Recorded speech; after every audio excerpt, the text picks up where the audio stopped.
বলিউডের জনপ্রিয় তিন তারকা যাদের দেখার জন্য ভক্ত অনুরাগীরা সর্বদা মুখিয়ে থাকেন, তারা আর কেউ নন বি টাউনের তাবড় তিন তারকা অর্থাৎ শাহরুখ, সালমান ও আমির খান।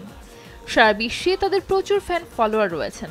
তারা তিনজনেই 3 দশকেরও বেশি সময় ধরে ফিল্ম ইন্ডাস্ট্রিতে রয়েছেন, কিন্তু আজও সকলের মনে একটা আকাঙ্ক্ষা রয়ে গেছে, আর তা হলো একই সিনেমাতে 3 খানের অভিনয় একসঙ্গে দেখতে পাওয়া। বহুদিন ধরে একটাই প্রশ্ন ঘুরে বেড়াচ্ছে বলিপাড়ায়, কখনো কি একসঙ্গে দেখা যাবে এই 3 সুপারস্টারকে? সম্প্রতি এই বিষয়ে এক চাঞ্চল্যকর খবর জানালো বলিউডের মিস্টার পারফেকশনিস্ট অর্থাৎ আমির খান। ये शायद देश के इतिहास में पहला मौका है कि 3 खान एक साथ। এক সাক্ষাৎকারে আমির জানান, শাহরুখ, সালমান এবং তার মধ্যে একটি চুক্তি হয়েছে, তাতে তারা তিনজনই একটি সিনেমাতে একসঙ্গে কাজ করতে রাজি হয়েছেন। কিন্তু সমস্যা হলো এখনো পর্যন্ত এই ত্রয়ীকে নিয়ে সিনেমা তৈরি করার মতো ভালো কোনো চিত্রনাট্য পাওয়া যায়নি। 6 মাস আগে নাকি শাহরুখ ও সালমানের সঙ্গে এই বিষয়ে আলোচনা করেছিলেন আমির। বলিউডের মিস্টার পারফেকশনিস্টের কথায় 6 মাস আগে আমি, সালমান ও শাহরুখ দেখা করেছিলাম। তখন আমাদের মধ্যে এই নিয়ে আলোচনা হয়। সে সময় আমি শাহরুখ ও সালমানকে বলি, আমরা তিনজন একসঙ্গে একটা সিনেমা না করলে খুব খারাপ হবে।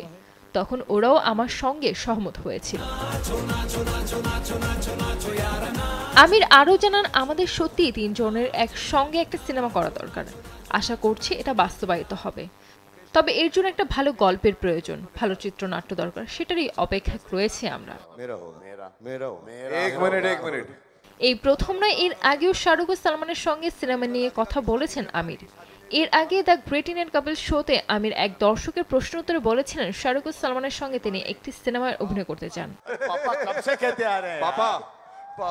গত বছর পাঠান সিনেমায় শাহরুখ ও সালমানকে একসঙ্গে দেখা গিয়েছিল। সেখানে দুজনে একটু দৃশ্য দেখে নাকি হাসি পেয়েছিল আমিরের। তবে আমির নাকি এখনো পাঠান দেখিয়ে উঠতে পারেননি। এই বিষয়ে আমির জানান, এই দৃশ্য দেখে আমার খুব মজার লেগেছিল। যদিও সিনেমাটা আমি দেখিনি, কিন্তু এই দৃশ্যটা দেখেছিলাম। শাহরুখ ও সালমানের কথা বলতে বলতে হাসিতে ফেটে পড়েন আমির। তিনি আরও জানান, অল্প বয়সী অভিনেতারা নিশ্চয়ই খুব ভেঙে পড়েছেন, কিন্তু শাহরুখ ও সালমানকে দেখে মনমরা হয়ে থাকাও যায় না। কি আর বলবো। আমিরকে শেষ দেখা গেছে লাল সিং চড্ডাতে। বর্তমানে তিনি সিতারে জমিন পার সিনেমা নিয়ে বেশ ব্যস্ত সময় পার করছেন। नंबर 1 की पोजीशन पे हो। संजय अख्तर, देश टीवी। मेरे साथ ब्याह करेगी? माई सेल्फ लाल सिंह चड्डा, करौली पठानकोट से।